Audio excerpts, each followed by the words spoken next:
All right, welcome in everyone to our deep dive today. It's a big one. Yeah, a really big one actually. We're going to be looking at, well, how the UK's, you know, taking this new approach to try to combat people smuggling. So we're looking at this article from Vanguard News from yesterday, January 2nd, 2025.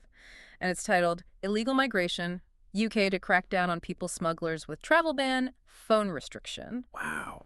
Yeah, and the crazy thing is, migrant crossings they've surged by like 25% just in the past year alone. Oh, wow. Which is it's a huge jump. And so the UK government is trying to figure out, like, what can we do? What can we possibly do to try to stop this? Right. And so they're trying something pretty new, pretty Sorry. drastic. Yeah, it sounds like it. Yeah, they're calling it an interim SCPO. An interim SCPO. Yeah, and it sounds, I mean, when I first read that, I was like, whoa, what does that even mean? Yeah, I mean, it sounds pretty intense. It does, right? Like, it's not like your typical, Yeah. restraining order or something like that. This is something totally different. Yeah. I mean, it's not quite like that, but there are some similarities, I guess you could say. But think about, like, imagine if a court, you just put an order on you that limited. Yeah. Who you could talk to, where you could go, even how you use your phone or your money, all because they suspect you of some serious criminal activity. Right. But here's the thing. You haven't even been charged yet. Wow. Yeah. So that's essentially what an SCPO is. Wow. And they've been used in the past, for things like gang violence. Yeah. And fraud, even. Okay. But using it preemptively like this for suspected smugglers, that's totally uncharted territory. So it's like they're not even waiting for them to actually smuggle anyone. They're trying to, like, stop them before they can even really get started. Yeah, that's the idea. It's like they're trying to cut off their movement, their communication, finances. Everything. Yeah. Exactly. It's like they're trying to, target the entire infrastructure of these smuggling operations. Make it, way harder for them to coordinate everything, to actually execute these crossings. Right, because the crossings, they can be super dangerous. Oh, yeah, absolutely. And the article even quotes the Home Secretary Yvette Cooper, I say, basically that these smugglers, that they cannot be allowed to get away with it. It's interesting, though, because, they're talking about the smugglers and everything, and people they're smuggling. But what about, the article also mentions some concerns about, individual rights. And there was even some pushback from a conservative MP, David Davis. And he seemed pretty concerned about this. Yeah, and rightfully so. I think, there's always this tension between security measures and individual liberties. Yeah. You're always trying to find that right balance. Right. And Davis actually called these interim orders draconian.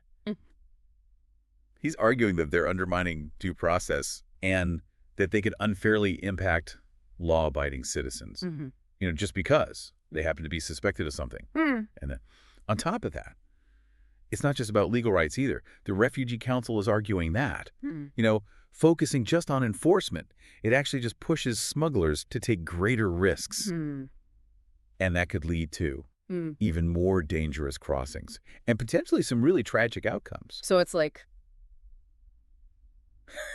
you're trying to stop these dangerous crossings, but by doing so, you might actually make things even more dangerous. Yeah, that's the argument that they're making. But it's to protect the same people that you're trying to protect by stopping the crossings in the first place. Right. Exactly. It's a tough situation. And they advocate for, a more balanced approach. They say, yes to enforcement, but also, coupled with that, the creation of safe and legal pathways for asylum seekers. Okay, so that's where the balance comes in. It's not just about cracking down. Right. It's about providing other options, too.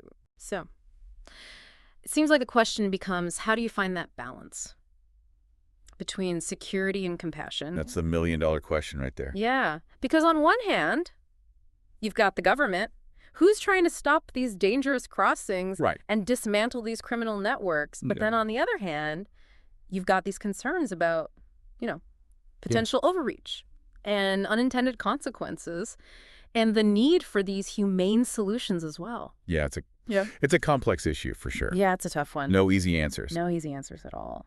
So as you kind of delve deeper into all this, I'm curious, what stands out to you? Like, what's the most compelling argument you've heard so far? And what additional information do you think you would need to kind of form, like, a truly informed opinion on all this? Yeah, those are really good questions. I'm going to have to think about that. But we're going to be back in just a moment. And when we come back, we're going to explore some of the wider implications of all this, both within the UK and internationally. So stay tuned. All right, so we're back. And, this whole interim SCPO thing is making me think about, like, what could happen in other countries, too? Like, if the UK does this, and let's say it works, Yeah. do you think other countries might try to do the same thing? Oh, yeah, I think. I mean, it's definitely possible. I mean, we've already seen kind of globally this trend towards stricter border controls and all that.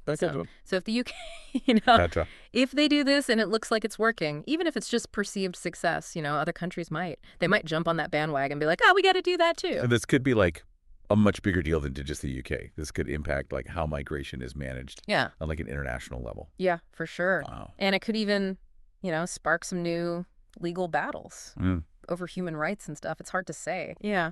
And then there's also the question of, okay, let's say they do it. Will it actually work? Right. Like, will it actually reduce the number of people trying to cross the channel? Well, that's the big question, isn't it? I mean, it's hard to say for sure. Yeah. Because the smugglers, they're already using, Yeah. pretty sophisticated techniques, encrypted communication, all that stuff. Yeah. They're constantly, adapting and changing their tactics. Just like you're trying to stop them. But they're always like one step ahead. Yeah, it's like squeezing a balloon. Right. They put pressure on one side, it just bulges out somewhere else. Yeah. And that could be even more dangerous, like if they have to resort to even riskier tactics. Yeah, and that's a real concern. Yeah. Because remember what the Refugee Council said. They were saying, if you close off the safer routes, Right. people don't just stop trying to migrate. Right. They're fleeing Yeah. really difficult situations. Exactly. They're desperate. Yeah. And so they'll take even greater risks if they have to. So it's like this crackdown could actually end up putting more lives in danger.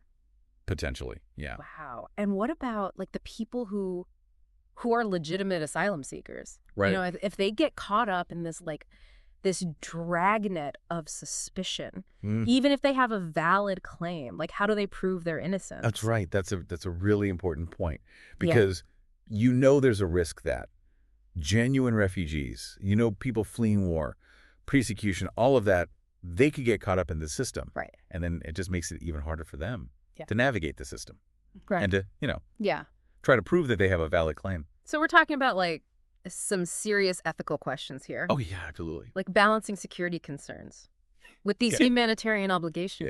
Yeah, you got to find that balance somehow. It's tough, though. It's like, on one hand, you've got the government, Yeah. and they're trying to tackle this really difficult issue. But Yeah. then there are all these potential downsides to consider as well. Yeah, and like we said before, there are no easy answers here. No. And this whole crackdown on smugglers, even if it works, it's just one piece of this much bigger puzzle. Right. We need to be thinking about addressing the root causes of migration, creating safe and legal pathways, fostering international cooperation. Yeah, all of that. All of these things are crucial for a truly comprehensive and humane approach. It's like a reminder that this issue, it's bigger than just border security. Right. It's about understanding, like, why are people migrating in the first place? Yeah. What are their stories? The human stories. Yeah. Behind the statistics. Exactly. Yeah.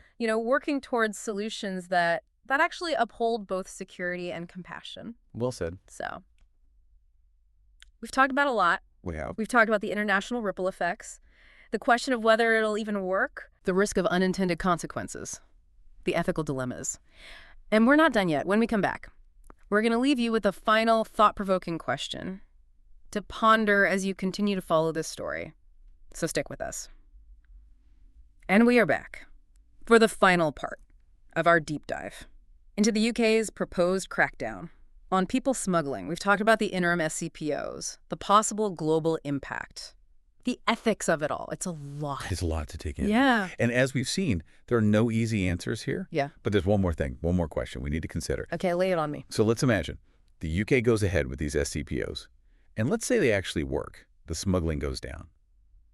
What do you think happens then? I mean, what happens to public opinion about migration itself?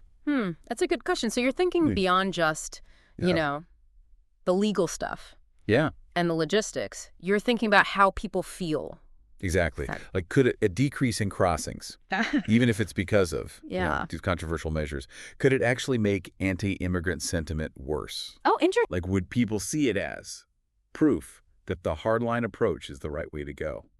Or could it, and maybe this is wishful thinking, but could it maybe open up space for more nuanced conversation about all the complexities of migration and asylum? Yeah, because it seems like if you just focus on enforcement, even if it works, you're kind of missing the bigger picture. Right. Like, why are people making these crossings in the first place? Exactly. What are their stories? The human side of it all. Yeah. It's easy to forget about that. Yeah. So it's not just about stopping the boats. It's about understanding the reasons behind it all. Yeah. And finding solutions that are effective, but also compassionate. Couldn't have said it better myself. Well, we've covered a lot of ground today. We have. The UK's crackdown on people smuggling. Yeah. It's complicated. It's got these global implications, Right. ethical concerns, and there's no easy answers. But hopefully, this deep dive is giving you some things to think about as you follow this story. I hope so. So thanks for joining us today. Keep learning, keep exploring, and we'll see you next time.